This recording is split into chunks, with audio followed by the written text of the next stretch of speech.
Welcome back to the Bigwater podcast. I don't know if producer here, do you like this, but Slow Alex Trebek, how do you feel about that moniker? Well, I think I said in the last video that wasn't the term you used originally. Slow is. No, that's not what I asked you. I asked you how you feel about the term Slow Alex Trebek as a possible new name. I told you in the last one I don't like it. Well, if you don't like it, that's definitely going to stick. And it hurts my feelings.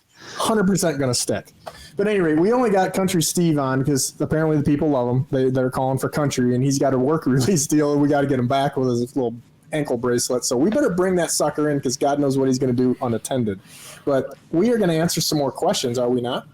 That's a plan. I got 2 more pages of a Word document of more questions. So I would say the only thing I would say before we bring Country is thank you for following us, listening to the stuff, responding, giving us some questions. But give us, the better the questions you ask, the better the answers we can give you.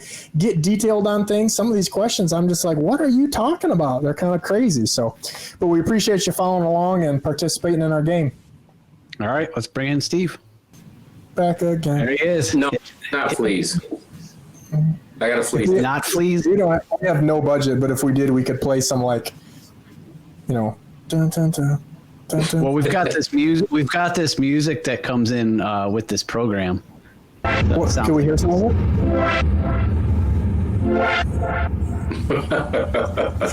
Oh my God! No wonder it's free. Yeah. Is that good or what?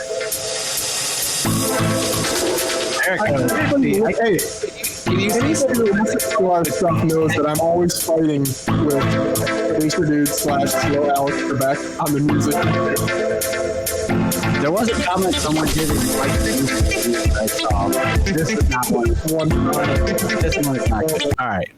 So anyway, thank you. I was just reaching for $1 to put in your.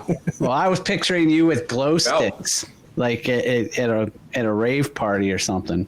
All right, Richard Simmons, what do you got for us? Come on, Slow. Simmons. Slow Alex Trebek. Call him Sat for short. Very nice. Alvin Woolen says, "Hey Ross, what are your favorite colors when pulling crawler harnesses?" Whatever catches the fish. Ta-da! I mean, we're not trying to be a-holes when we answer these things, but if you watch any of our stuff, I mean, color is so far down. I literally make jokes about guys that ask me about what color when we're at a seminar, and it's pretty much ask anything, and you're in front of 200 people, and so you almost have to answer it. And so people are like, what color, reef runner or husky jerk do you want to use? How about this? If you had to choose 3 bead colors. Well, you already know I don't use much more than that to begin with. Okay. But now what do? I've got 2 boxes of spinners, which I probably have to retie because they've been in the boat so long. I mean, like 10 years. Because when I fish with different guys, like there's a couple patterns, which I'm not going to tell you, but that Country Steve uses that I generally don't. But he'll be like, hey, caught him real good on this today or maybe middle of the day. He usually tells me when it's over with. But, so I'll have those ready. You guys that have followed along and watched some other stuff, Captain Chris, Captain Bob, all these other guys, they use some different things, and so I have those ready. Generally speaking, I think of beads as a spacer. Not that they don't matter with color, but I'm more focused on the blade style, size, and then color. But even beyond that, the speed and the depth and the weight of the sinker when I'm spinner fishing. But you're going to tell me your colors because I'm not telling anybody colors. That's ridiculous. Chartreuse beads. White beads. I mean, those are 2 staples. Those are staples. Then whatever beads are to get your attention. Yeah, I think when you're different manufacturers do things different. I have different. You got fans coming in this country. Different manufacturers are going to do things different. I like contrast on my spinner blades. I primarily use Silver Streak spinners. I mean, I use a handful of this and that depending on what it is, but Silver Streak's what I've been using for 20 plus years. You got your antifreezes, you got your golds, you've got your chartreuse stuff, you've got your purples. Your orange, your reds, your blues, your greens. I mean, seriously. And it's really, they will have a preference from day to day, but generally speaking, if you're trying to fine tune that color and not those other factors, That's where your problem comes. Right. All right, can we talk about Country Steve just eating during the show? He was homemade waiting cookies. for a fan, or I don't know what he was doing because Don't you see happiness is the in the sign? home. Happiness is homemade. I think what's happy is them damn. You got something. Look at what's in those cookies. He's in Michigan right now, folks. There might be something special in them cookies. No, No? Okay. no, just happiness. What a dumpster fire. Fire. Loving every minute of it. Kent Weather Wax, we've heard from him before. Yeah. Does he wax? Yeah, catfish. I don't know. Weather Wax. It probably that might be my favorite name. Hey, Kent, he said it. Here's a good one. Let's see if he actually watches this. He said on a comment, he thought I was calling him out because I did a thing about the new Simms rain gear, because he went fishing with us this year in an absolute torrential downpour, purposely left his rain gear in the car, and I'm talking like bilge pumps running rain. Oh, Like, insane. And I sat there the whole time just videoing, photoing, just mocking him. oh, Like, I think I bring your rain. Let me help everybody listening.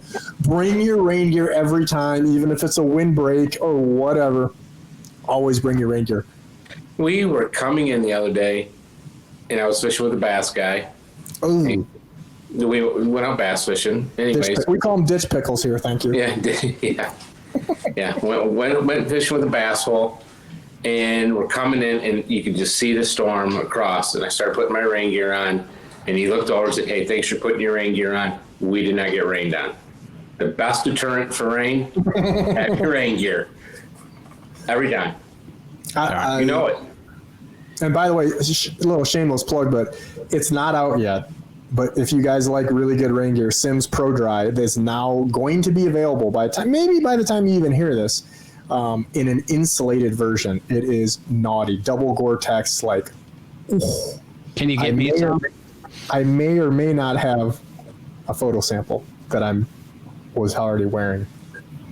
Can you get me some? Because anyhow, you show up in like jeans and a hoodie in a In a December. plastic bag. I do bring plastic. When you go fishing, Tad. I have clothed you. That's almost a joke. But you're. Let's just be honest. We're not in the same weight class. That is true. We should probably like a homeless van. We should probably get like Shorty Craig or Johnny G to give him some of their cast-off stuff because they're all about the same. Very nice. Let's get back to Kent Weather Wax. He wants to know if there's any tournaments on Erie that include co-anglers. Individual The tournaments. National Walleye Tour does. Yeah, but if it's a traveling tour, probably yes. But most of them are team tournaments, or most of them that are opens are not a co-angler thing. So maybe not more than one a year, probably. Probably. All right. Jamie Lucchesi wants to know, what did you do to your net? Did you put electrical tape on it? I'm assuming you strengthened the end. No, I have.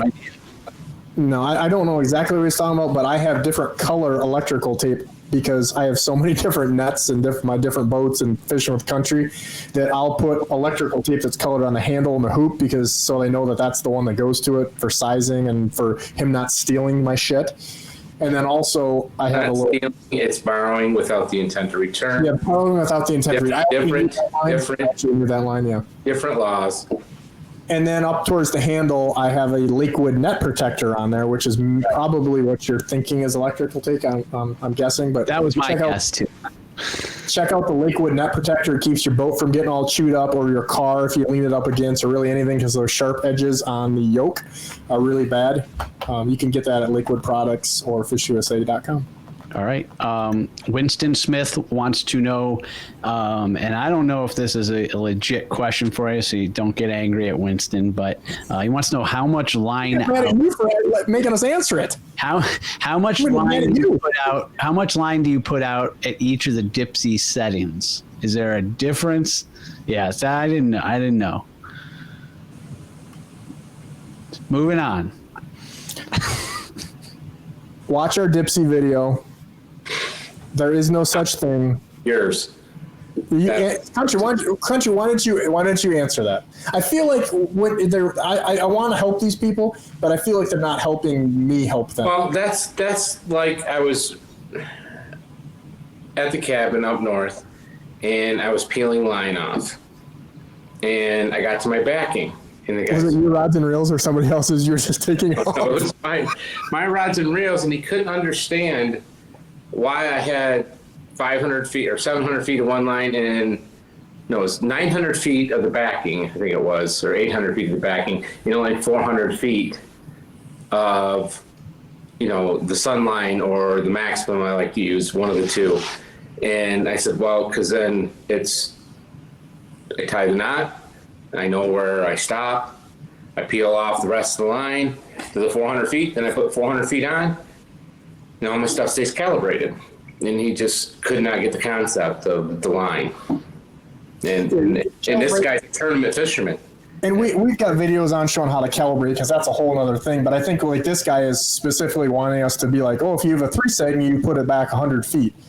It doesn't work like that. I mean, you need to be shallow, you need to be deep. How deep a water are you in? How fast are you going? Are you using braid? Are you using 20-pound braid? Are you using, watch our Dipsy video, and that might help tune you into what we're talking about, because you just told us that there was a blue vehicle that drove by.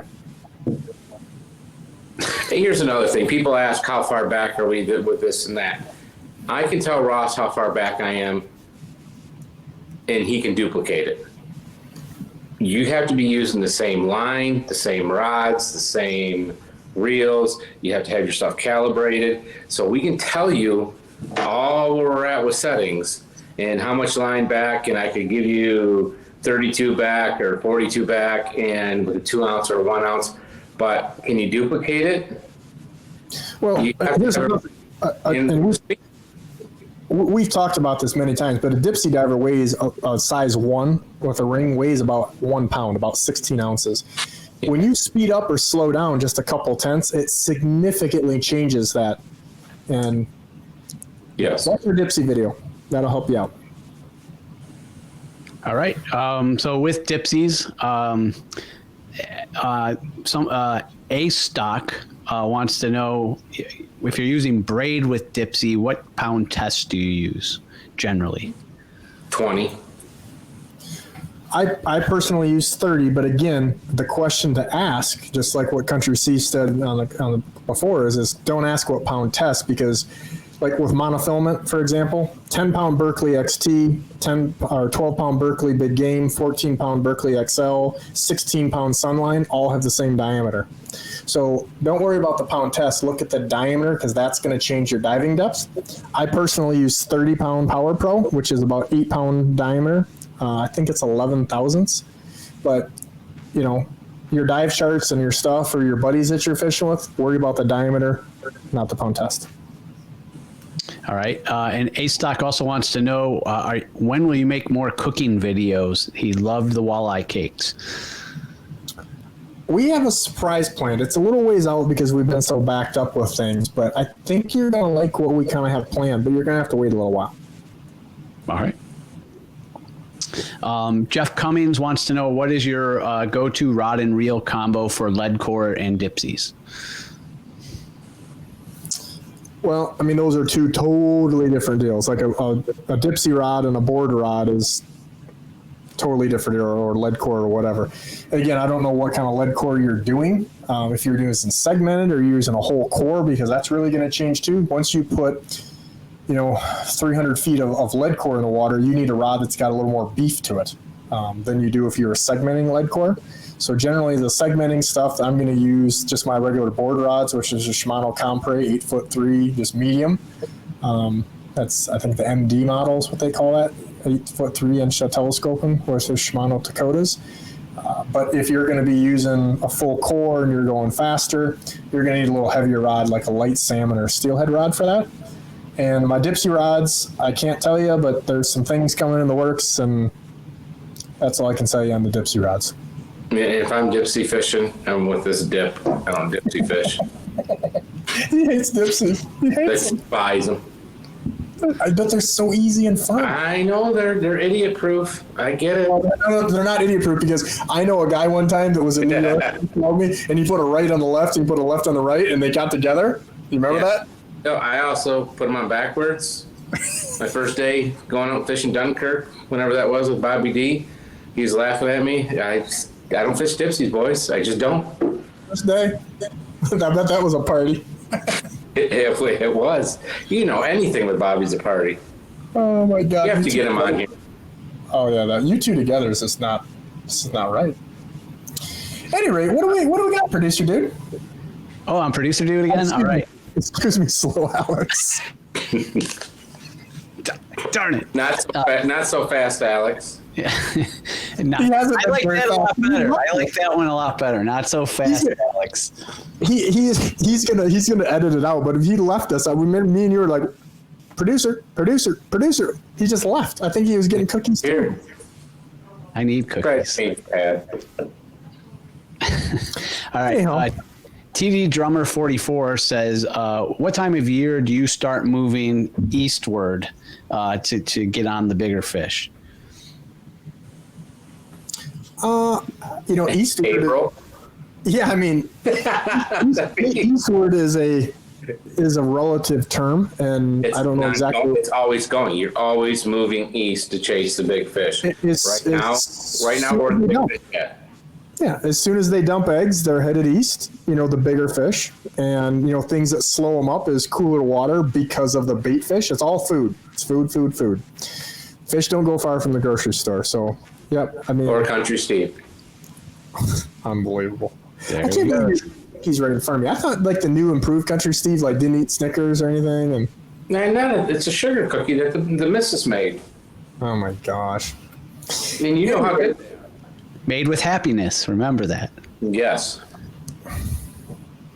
All right. Mike McGill wants to know why you use the inline boards and not a mast with giant boards. I think he's talking about our one of the big planer boards. I'm on it.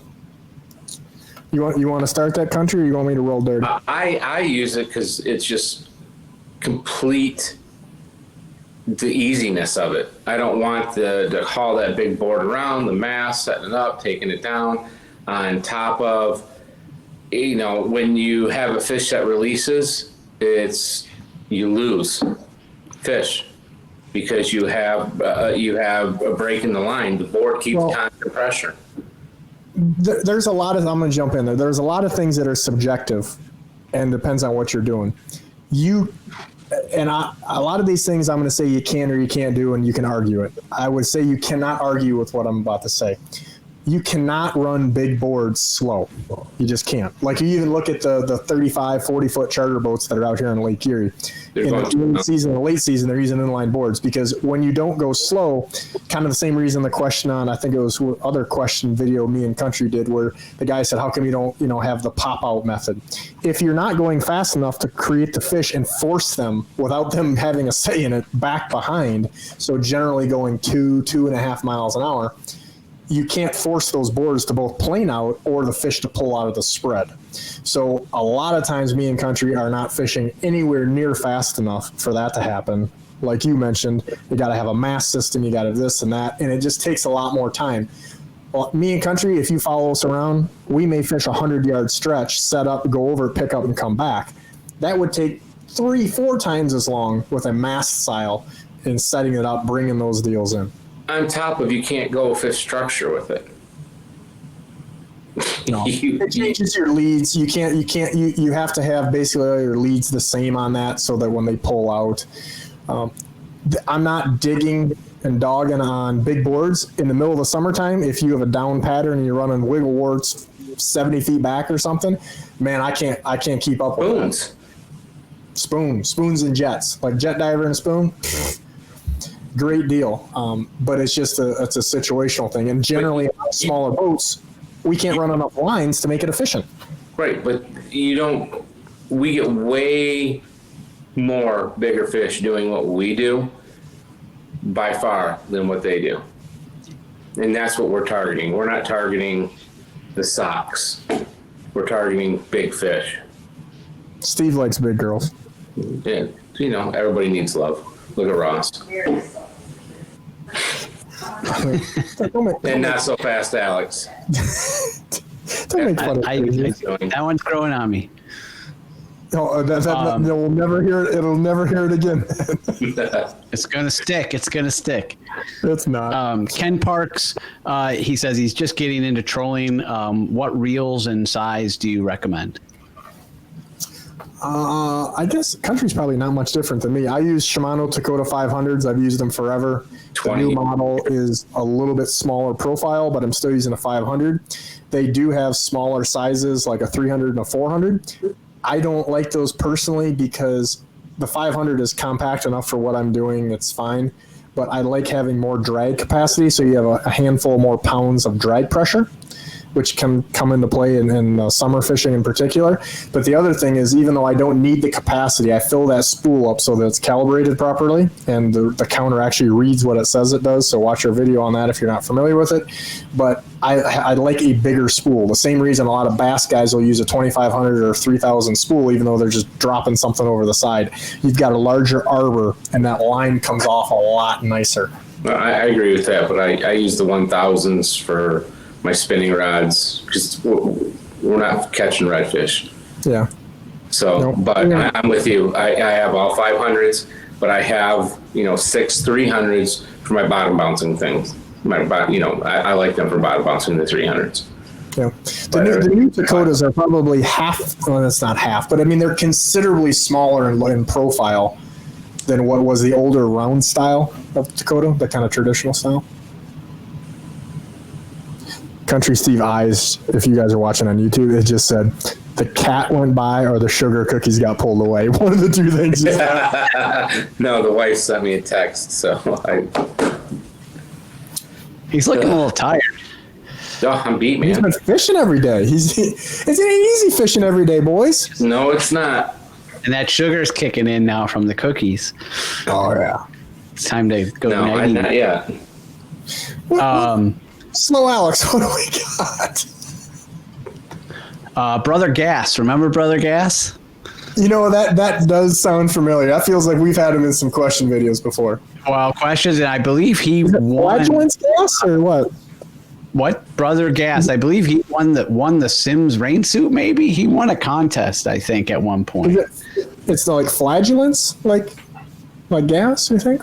I don't know. He does. He asks a lot of questions and comments, but I haven't heard from him for a while. So his question is actually for me, believe it or not. But I'll see. Oh, now I know why this one got selected. So he's got a quiz question. He was asking if I knew who headlined Lollapalooza in 1998. And he said I couldn't look it up, so I'm gonna guess Red Hot Chili Peppers. What do you guys think? And he spelled Lollapalooza like la la, like la la. So a little background, like I do remember Brother Gas or whatever here, but that shows that he watches because I've made several comments about you being a music like aficionado, like Yeah, and a fun fact, I don't even know if I know you know this, but because we work together on our accounts, like it's really weird and kind of creepy, Big Brother, but I see all of your search history on YouTube. So like when you're in there working and editing away, I see like the 4,000 music videos that you played. Did you know they come up in my thing because we're signed in? I figured they did. Yeah, I figured they did. Yeah, so that just to make it so it might not get awkward if there's other things being searched down the road. Well, there hasn't been yet.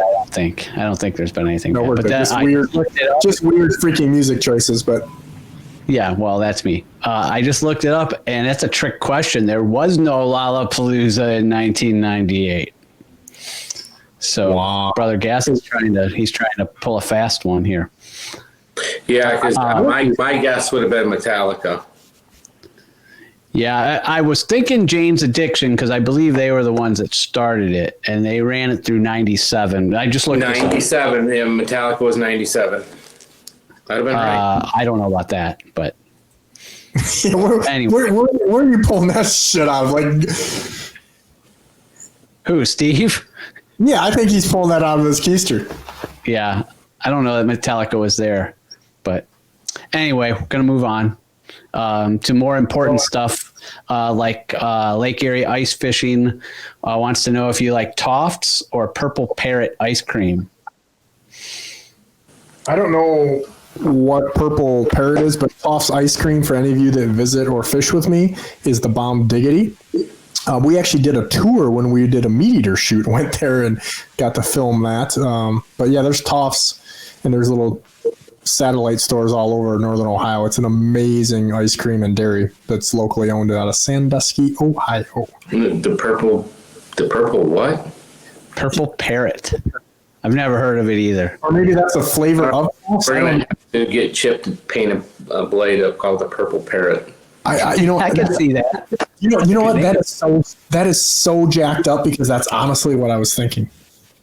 That's honestly, there's literally a list every year when these companies we work with, they try to create these names, and not have it purple color number 304, and Purple Parrot's kind of good.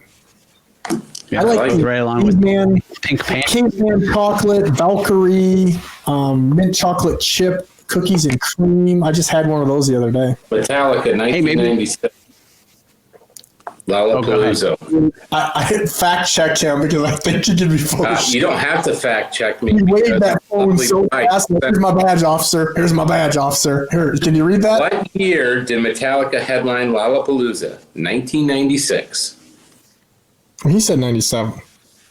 You did say 97. I thought it was 97, but it was 96. And then producer dude said up to 96 that Jane's Addiction did it. So you're both wrong. Well, yeah. I have no 97 idea. was Jane's Addiction. No, that wasn't. Snoopy was in there in 97.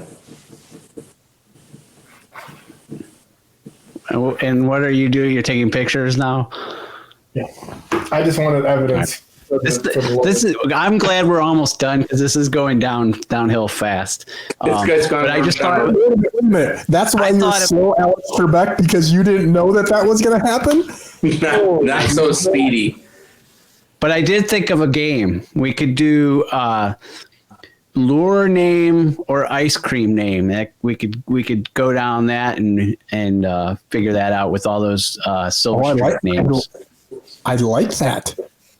Yeah. Here's another one. We need to bring in Mrs. Country Steve for that because she's good at that. I have a surprise question for you two at the end. Okay, we're almost done. We're gonna try to regroup here and finish strong. So, Michael Burdosh wants to know, how do you store and keep your crawlers in your boat? Do you use bedding or do you just put them on ice? Country? Well, I put them on ice all the time in the boat. Well, actually, freezer packs. I don't use ice. So what I do is I found by far the best system for me is I've got a small cooler, and the big thing is you don't want a huge cooler, not only because it's kicking around, but you don't want that dead air in there, so it's easier to keep them cooler. And I got a lid that's easy. It's just a cheap cooler, but I put 2 frozen water bottles in the bottom, and then I keep my crawlers actually in a 1-gallon freezer bag with just a little bit of bedding, because that ends up all over your boat, just enough to keep them kind of separated a little bit. And that works amazing. If you're going to keep them long term, that's not amazing. So that's why I have different bags, and I'll have another bag that I'll keep, kind of closed up a little bit. I actually poke a few holes in it, and I'll keep that in my cooler or with more ice on it. And that's like the reserve, because once you pull them out and they're going to get warm and they're going to get different by opening that little bait cooler 400 times in a day. So I like to keep those separated, and I want to use those first. And then I go to the other ones, and then I have more at the shop fridge in the boat shop. All right, that's all I have. So go ahead and ask away. Keep them dry. That's the big thing with crawlers. Get them wet. Remember how people pick them up. When it rains, they go pick them up. You got to keep them dry. I take my crawlers, and I have a little jug with a lid that you screw on and off that I put some ice in there, and I'll put the ones I'm going to use coming up because it fattens them up. That's how you do it. And plus, it keeps it clean. Some of us like clean boats. Some of us just Some roll. of us don't. A couple. I'll tell you another thing I did. Waller in dirt. A couple pieces of paper towel are amazing for soaking up that water too that you get kind of in any of these systems, and that'll make these crawlers. It'll keep them much better. Okay. So how did producer dude, aka Slow Alex Trebek, aka Sat? I mean, how are you feeling about this? How are you feeling about this? I feel like this is actually like. I mean, it's a dumpster fire. Don't get me wrong. It couldn't be anything else. But I feel like this was good. I think people are going to enjoy it. I think it was a dumpster fire, but I think that's what people love about you. I don't think anybody loves him, but 2 or 3 people. You'd be surprised. Yeah, well, I don't want more than that anyhow. So, rent a friend. Yeah, rent. I got a guy that wanted to pay to be, friends. He wanted to pay me to be his friend. Send him my number. Dude, I think that has a name, and I don't think it's legal. Well, it depends where you're at. Okay, so this may or may not be run. I'm running this by you guys. So I just want to stop and say I don't want to compliment Country Steve, but I mean I think we had a different Country Steve today, producer dude, aka Slow Alex Trebek. Did we not? He did. I've been requested to participate more. Yeah, and he did that, and then he also ate during the show. So we'll remember that. My show. Listen, don't get mad when it's quacks. His show. Okay, when a dog barks and a duck quacks, don't get mad. Jeez. He just said it was his show. Right. I didn't see any rules. Dude. You just let this shit roll. It's just is what it is. Just hit the red button, the little red circle, and just roll and don't stop till it stops. At any rate, thanks for listening to the Bigwater Podcast. Tuning in to us at bigwaterfishing.com. Bigwater Fishing on Instagram, Facebook, YouTube. Pretty much just Google us. We're everywhere except for the penitentiary, but we can't make any promises. Oh, you're in the penitentiary. Well, Steve's got a... Producer dude, aka Slow Alex Trebek, do you want to tell us where they can find this podcast if they don't want to watch it on YouTube? Yeah, we can find it on Google Podcasts, Apple Podcasts, Amazon Podcasts. I think that's what that's called. Stitcher. I think we're on something called Podbean. Anywhere really you want to find your podcast, we're there. Free.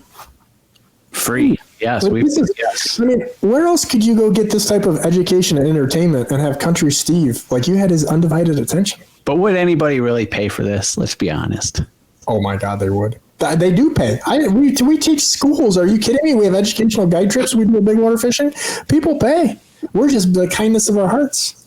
Did you know, final fast fact from Fast Alex Trebek, that we are routinely ranked in the 50s and 60s for wilderness podcasts in Ireland?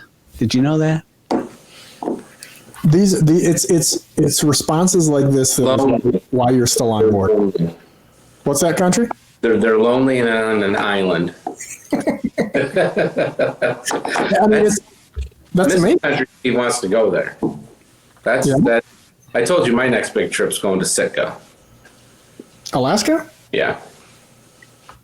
I think that's where me and Mrs. Country are going next year, and then Ireland after that. Okay. You and our next big trip is Louisiana. We've done that a couple times. Yeah. Make sure you check out our videos, and that producer dude has put together some displays of our insanity. The last time was right after that big hurricane, and it was a dumpster fire of piles of it and people's houses down, and Steve didn't have even a nick in his screen door. So no. Yeah, horseshoe. Anyway, I think we're out of here. Everybody needs to go to bed. Country Steve looks like he got hit by a dumpster. I look like he's got to be up at 4:30 tomorrow. Yeah. All right. So long. In the AM, people. Until the next episode.